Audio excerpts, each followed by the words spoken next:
Hello बच्चों, तो स्वागत है क्लास 9th के the fundamental unit of life के चैप्टर में। तो आज हम लोग क्लास 9th पढ़ना स्टार्ट करेंगे। कौन सा chapter? The fundamental unit of life. Fundamental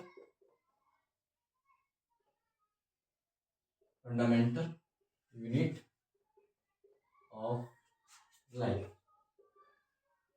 ये चैप्टर हम लोग को पढ़ना है। ठीक है, सबसे पहले सेल, इसमें आता है सेल। What is cell? सबसे पहले आती है सेल। सेल होता है क्या? तो सेल क्या होता है? ये हमारे बॉडी का एक सेल यूनिट होता है। जैसे यहाँ इसका डेफिनेशन लिखेंगे, cell is the structure and functional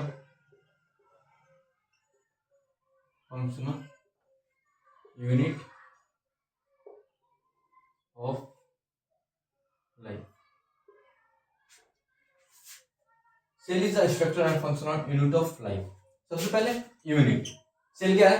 हमारे जैसे बॉडी क्या है, सेल एक यूनिट होता है, इकाई है। इसका मतलब जैसे हम लोग एक घर बनाते हैं, जैसे कोई हम लोग घर बनाते हैं, हाउस,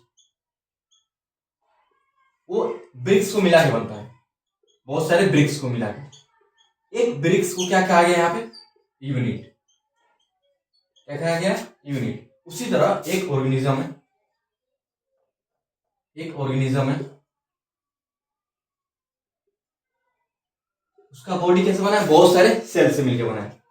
उसी एक सेल को क्या कहा गया? यूनिट। जिस तरह एक ब्रिक्स को यहाँ क्या कहा गया? यूनिट। और बहुत सारे ब्रिक्स मिलकर क्या बनाते हैं? घर। एक स्ट्रक्चर बनाते हैं जिसको हम लोग क्या कहते हैं? घर। उसी तरह बहुत सारे सेल मिलकर क्या बनाते हैं? ऑर्गेनिज्म। आई बात समझ में?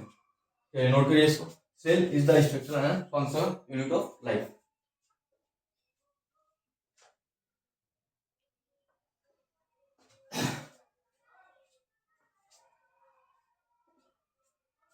और पढ़ने के बाद सेल थ्योरी, पहले इसको नोट करिए, इसके बाद पढ़ेंगे सेल थ्योरी।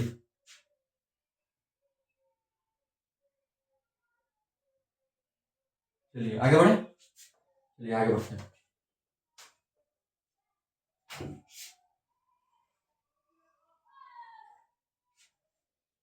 क्लास 9। कोई पूछेगा व्हाट इज सेल, तो आप आराम से एक्सप्लेन कर सकते हैं व्हाट इज सेल। अब पढ़ना है सेल थ्योरी। ठीक है, cell theory given by Schleiden and Swan in 1839। और इन्होंने, स्केलेडी ने कुछ स्टेटमेंट दिया था। स्केलेडी एंड स्वान ने, स्केलेडी ने कहा था कि जितने भी प्लांट्स हैं किसके बने? सेल से बने। तो यानी all plants are composed of cells। Schleiden ने क्या कहा था कि जितने भी प्लांट्स हैं किससे बने हुए हैं? सेल से बने। और स्वान ने क्या कहा था? इन्होंने कहा था 1838 में, इन्होंने कहा था 1839 में। क्या कहा था कि all animals are composed of cells। All animals are composed of cells। और एक साइंटिस्ट है यहाँ पे, रडोल्फ विर्चो। साइंटिस्ट के नाम याद रखिए, रडोल्फ विर्चो। इन्होंने 1855 में क्या कहा था? All cells are from pre-existing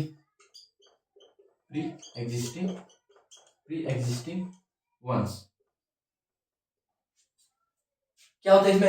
इसका मतलब क्या होगा कि जितनी भी सेल्स हैं वो पुराने, जितनी भी नई सेल्स बनती हैं वो पुराने ही सेल से क्या होती हैं, बनती है। एक स्टेटमेंट यहाँ पे, एक क्या टर्म है यहाँ पे, ओमनिस सेलुला ई सेलुला।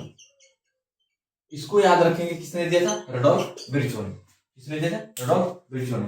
इनका स्टेटमेंट क्या था, all cells are from pre existing ones. कोई सेल बना है वो भी किसी पुराने सेल से बना होगा, फिर इसका भी क्या होगा, कोई पुराना सेल होगा। कि जितनी भी नई सेल्स बनती हैं वो पुराने सेल से ही क्या होती हैं, बनती हैं। पहले इसको नोट करिए, एक बार और रिपीट कर देता हूँ। सेल थ्योरी किसने दिया था, गिवन बाय स्केलेडिन एंड स्वान। दो साइंटिस्ट है, स्केलेडिन एंड स्वान। तो स्केलेडिन ने एक बात कही थी कि all plants are composed of cells. फिर स्वान ने क्या कही थी, all animals are composed of cells. फिर एक और साइंटिस्ट है, रडोल्फ विर्चो, इन्होंने कहा था कि जितनी भी नई सेल्स बनती है किससे बनती है, पुरानी सेल्स से। तो all cells are from pre existing ones. चलिए नोट करिए इसको।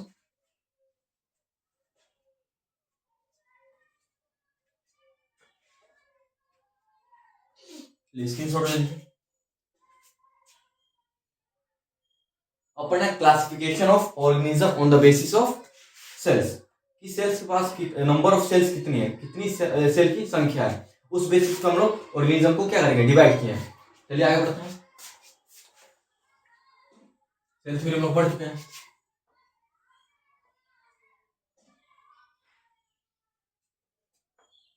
अब क्या पढ़ना, क्लासिफिकेशन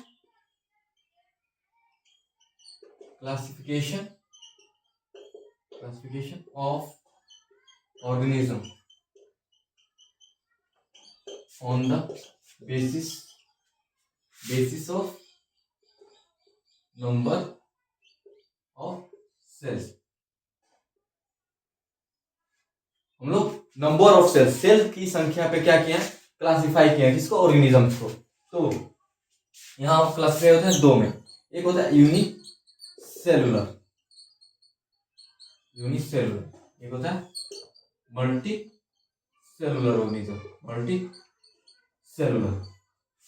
यहाँ यूनि से आप लोग समझिए, यहाँ जो वर्ड दिया है उसी से आप लोग समझ सकते हैं। यूनि मतलब होता है सिंगल, जिसके जो सिंगल सेल का हो उसे क्या कहता है, यूनि सेलुलर। और मल्टी का मतलब क्या होता है, मैनी। वो मैनी, मल्टी का क्या होता है, मैनी। जो बहुत सारे सेल्स के बना हो उसे क्या कहता है, जो बहुत सारे सेल्स से बना हो उसे कहता है मल्टी सेलुलर। क्या लिखेंगे, organism have only one cell. यहाँ एग्जांपल लेंगे, अमीबा, क्या होगा, अमीबा। फिर बैक्टीरिया, ध्यान दीजिए यहाँ पे, बैक्टीरिया। एक और एग्जांपल लेते हैं, पैरामीशियम। मैनी होता है क्या होगी, मोर देन वन सेल, उसको क्या आता है, multicellular. More than organism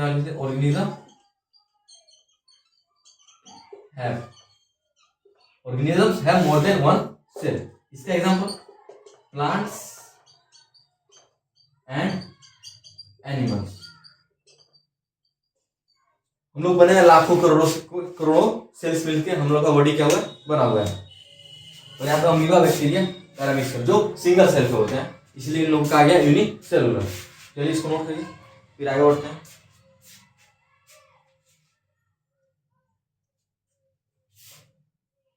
note हो गया, चलिए आगे बढ़ते हैं।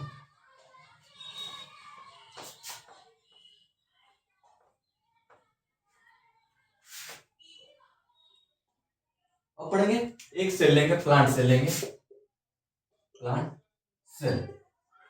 हाँ उसको ड्रॉ करेंगे, प्लांट सेल, ठीक है।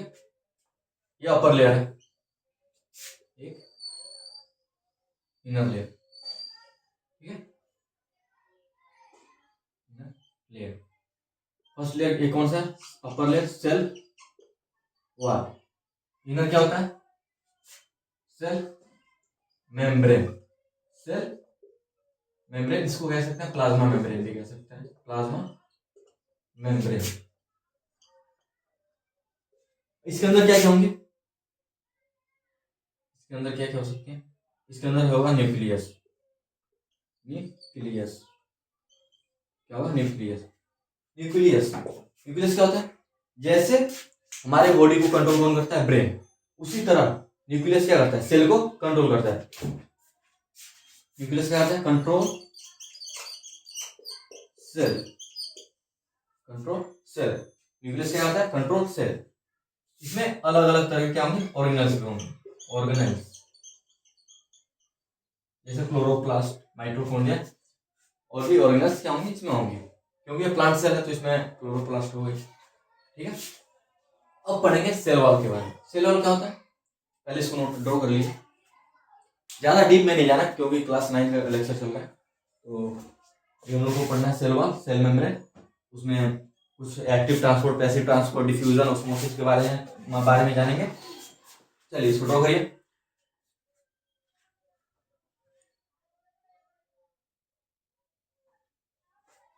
चलिए आगे बढ़ते हैं।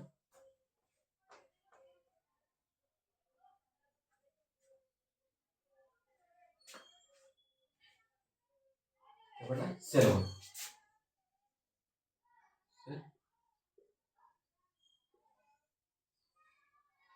सेल वॉल कैसा होता है, outer layer from the plasma membrane, from the plasma membrane, from the plasma membrane. देखिए जैसे ड्रॉ हम लोग स्ट्रक्चर किए थे, यहाँ पे क्या लिखा गया, outer layer from the plasma membrane. ये हम लोग प्लाज्मा मेम्ब्रेन है, इसके बाहर ही ना सेल वाल है, तो वही बात लिखा गया, outer layer from the plasma membrane, plasma membrane से बाहर है सेल वाल, पहला पॉइंट। और ये क्या होता है, नॉन लिविंग, ये कैसा होता है, देखिए हमारा सेल वॉल, ये क्या होता है, सेल मेम्ब्रेन या प्लाज्मा मेम्ब्रेन।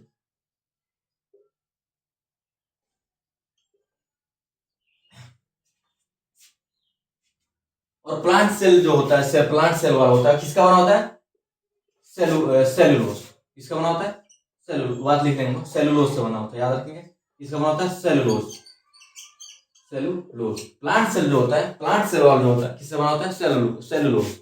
वही अगर फंजाई का सेल वाल किससे बना होता है, काइटिन से। अलग अलग जो ऑर्गेनिज्म, अलग अलग उसके सेल वाल अलग अलग चीजों से क्या होता है, बने होते हैं, तो नॉन लिविंग होता है। यही स्ट्रक्चर जो है बस नॉन लिविंग होता है, बाकी सब कैसे होते हैं, प्लांट सेल में यही स्ट्रक्चर जो होता है नॉन लिविंग होता है, और बाकी सब क्या होता है, लिविंग होता है। सेल वाली बस नॉन लिविंग होता है। और ये कैसा कैसा होता है, रिजिड, रिजिड मतलब कठोर, कैसा होता है, रिजिड। सेल वाल कैसा होता है, रिजिड। और कुछ बातें, और कुछ बातें इसमें, ये क्या करता है, prevent from bursting, bursting, prevent from bursting.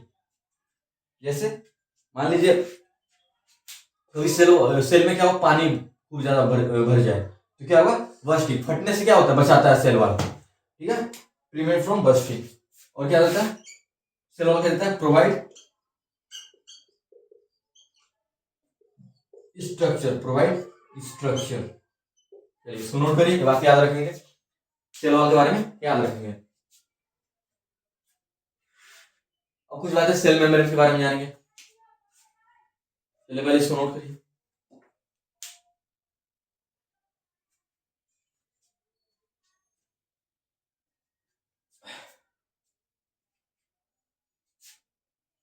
चलिए आगे बढ़ते हैं।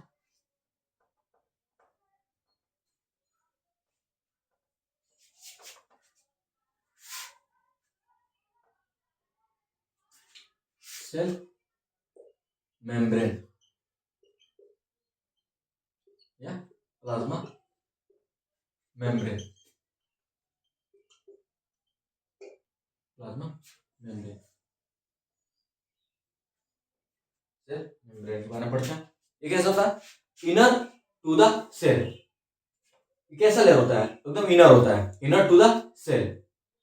और ये कैसा होता है, लिविंग होता है और फ्लेक्सिबल होता है। लिविंग और फ्लेक्सिबल, फ्लेक्सिबल मतलब लचीला, मूवमेंट कर सकता है। और ये कैसा होता है, सेलेक्टिवली परमिएबल। सेलेक्टिवली परमिएबल का मतलब क्या होता है कि कोई चीज अंदर आने के लिए, बाहर जाने के लिए कौन डिसाइड करता है, cell membrane.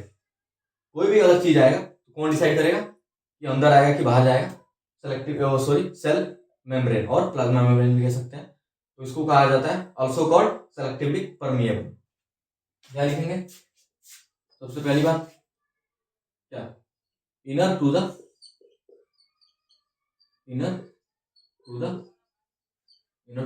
Cell, inner to the cell. फिर दूसरी बात कैसा होता है, इट इज लिविंग और फ्लेक्सिबल और it is also called selectively permeable.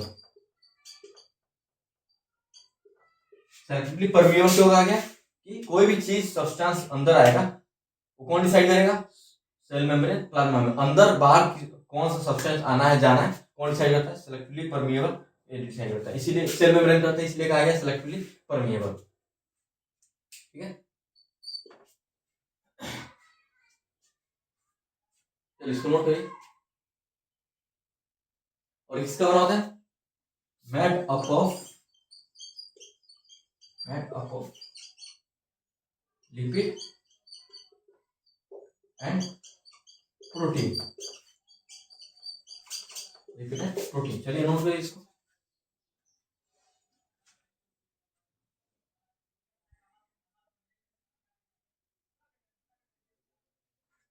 Protein,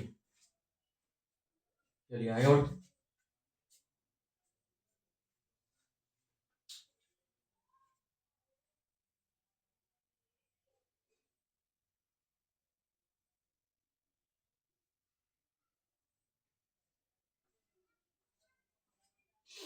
चलिए आगे बढ़ते।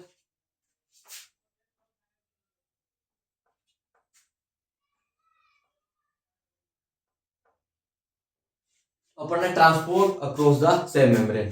कोई भी ट्रांसपोर्ट होता है किसके द्वारा होता है, सेल मेम्ब्रेन के द्वारा।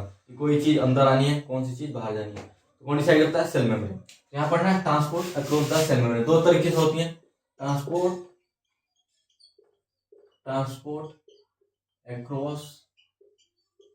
Across the cell membrane.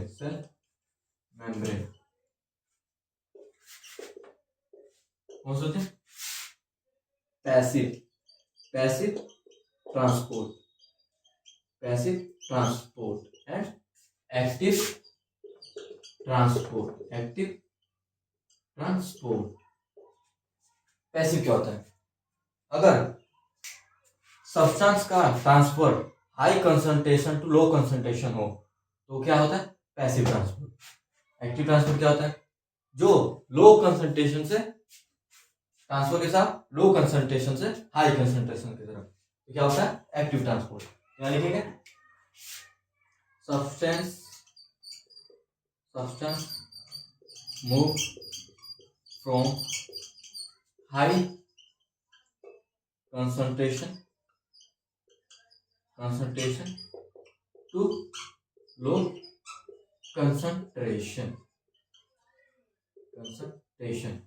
मान लीजिए सेल है, ठीक है, इसके अंदर मान लीजिए यहाँ पे H2 यहाँ पे इतना, यहाँ हाई अमाउंट में है, हाई कंसंट्रेशन में H2 है, तो इसका ट्रांसफर क्या होगा, हाई से लो की तरफ। तो क्या होता है, पैसिव ट्रांसपोर्ट। एक्टिव में अपोजिट हो जाएगा,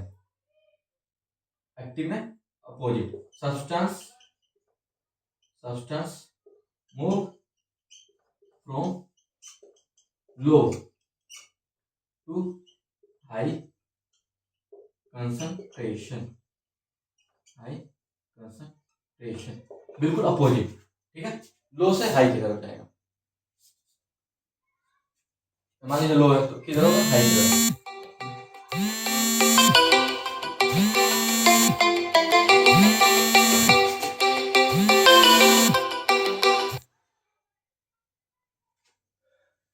चलिए यहाँ देखिए, यहाँ क्या होता है, नॉट रिक्वायर्ड एनर्जी। यहाँ क्या होगा, एनर्जी रिक्वायर्ड होगा।